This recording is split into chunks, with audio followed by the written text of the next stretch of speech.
অনেক দিন হয়ে গেল ফ্যামিলির সবাই মিলে ঘুরতে বের হয়নি, তাই আজকে আব্বু আম্মু আর আমরা 4 বোন মিলে বাইরে ঘুরতে যাব। তাই আজকে আমরা কি কি করব সবকিছুই থাকছে এই ভিডিওতে, শুরু থেকে শেষ পর্যন্ত আমার সাথেই থাকবেন। আসসালামু আলাইকুম everyone, welcome back to my new video. কেমন আছেন সবাই? আই হোপ সবাই অনেক ভালো আছেন।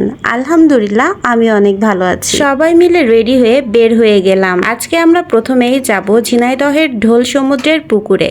এরপর আমি আব্বুর বাইকে উঠে পড়লাম আর বাকিরা সবাই ইজি বাইকে উঠে একসাথে রওনা দিলাম। অনেক দিন ধরেই ভাবছিলাম যে ঢোল সমুদ্রের পুকুরে যাব, তো ফাইনালি আজকে সবাই মিলে রওনা দিয়ে দিলাম। কিছু দূর যাওয়ার পর আমরা একটা দোকান দেখে দাঁড়ালাম। ভাবলাম যে একবারে এই দোকান থেকে কিছু জিনিস কিনে নিয়ে যাব, কারণ সেখানে যদি এরকম দোকান না থাকে এই জন্য। তাই সবার জন্য চকলেট, চিপস, স্প্রিট এইগুলো সাথে করে নিলাম।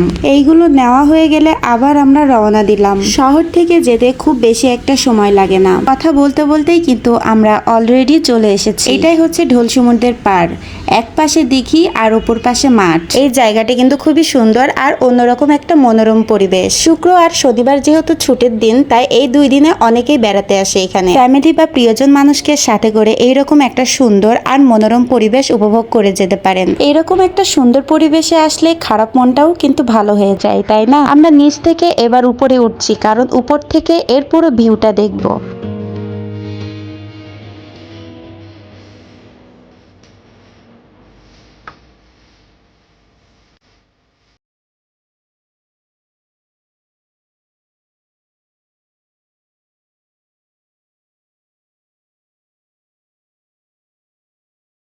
ঝিনাইদহের মধ্যে অন্যতম স্থান হলো ঢোল সমুদ্রের দিঘি বা পুকুর। এই হলো উপর থেকে পুরোটা ভিউ।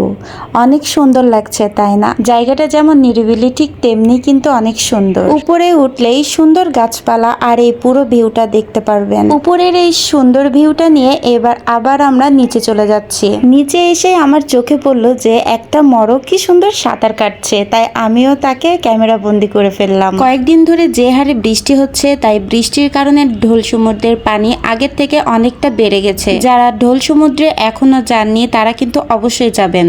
আর এটা হচ্ছে শহরের ভেতরেই, খুব একটা দূরে তো আর যাওয়া লাগে না। তাই আমার মনে হয় এখানে এসে একবার হলেও ঘুরে যেতে পারেন। আমরা সবাই মিলে কিন্তু এখানে বেশ সময় কাটালাম। সময় কাটাতে কাটাতে সন্ধ্যা হয়ে এসেছে, তাই এখানে আর দেরি না করে ভাবলাম যে এবার আমরা শহীদ মিনারের দিকে যাব। তাই সবাই মিলে আবার রওনা দিলাম।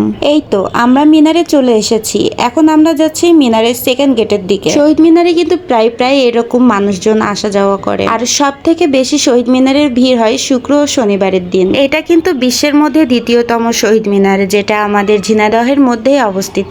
এখানে কিন্তু বাচ্চাদের জন্য খেলার ব্যবস্থা আছে। বিকাল হলে অনেক ছোট ছোট বাচ্চারা এখানে আসে। যে চিপস গুলো কিনেছিলাম ঢোল সমুদ্রের পুকুরে বসে খাবো, বাট ওইখানে খাওয়া হয়নি, তাই সেইগুলাই এখানে বসে খাচ্ছি। চিপস খেতে খেতে দেখি হঠাৎ একটা লোক মিনারের উপরে এসে কি যেন করছে। চলুন তাহলে সেটা দেখে আসি।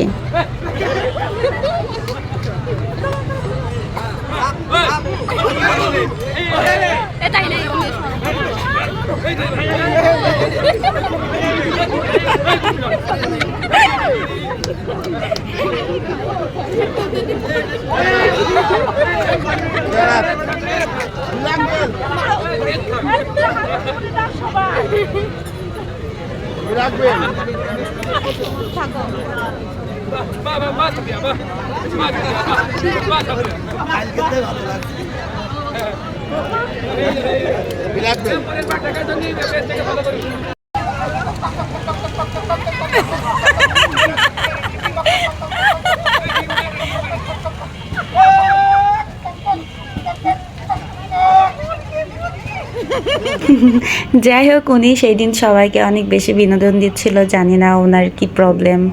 যাই হোক, এরপর আব্বু আমাদের জন্য আইসক্রিম নিয়ে আসলো। আমরা সবাই মিলে মজা করে আইসক্রিম খাইলাম। শুধু কিন্তু আইসক্রিমই নয়, আইসক্রিম খাওয়া শেষ করে স্প্রিট খেলাম। এরপর আব্বু আবার আমাদের জন্য সমোসা নিয়ে আসলো, সেইগুলা খেলাম। মিনারের ভেতরে বেশ মজা করলাম। আর যারা ঝিনাইদহের মধ্যে আছেন তারা তো প্রায় সময় এখানে এসে সময় কাটিয়ে যান। আপনারা যারা এখনো এখানে আসেননি তারা অবশ্যই এখানে এসে ঘুরে যাবেন। অনেকটা রাত হয়ে গেছে, তাই ভাবলাম যে আর দেরি করব না। তাই এবার আমরা এখান থেকে বের হয়ে পড়ব। তো ভাবলাম যে বাসে যাওয়ার আগে এখানকার ফুচকা কিন্তু অনেক অনেক মজা, তাই সবাই মিলে আমরা এখানকার ফুচকা ট্রাই করব। এইখানে আসলে কিন্তু আপনারা চটপটি, ফুচকা, পানিপুরি সব রকমের জিনিসই খেতে পারবেন। তো আমরা এখান থেকে চটপটি আর ফুচকা অর্ডার করেছিলাম। আমরা চটপটি ফুচকা খাওয়া শেষ করে আর বেশি দেরি করব না, কারণ অনেক রাত হয়ে গেছে। এবার আমাদের বাসায় যেতে হবে। এবার আমরা বাসার উদ্দেশ্যে রওনা দিলাম। জানি না আজকের এই ভিডিওটি আপনাদের কাছে কেমন লেগেছে। আজকের ভিডিওটি ছিল এই পর্যন্তই। ভিডিওটি ভালো হলে অবশ্যই লাইক, কমেন্ট ও শেয়ার করে দিবেন। আর যারা এখনো আমার পেজটি সাবস্ক্রাইব করেননি তারা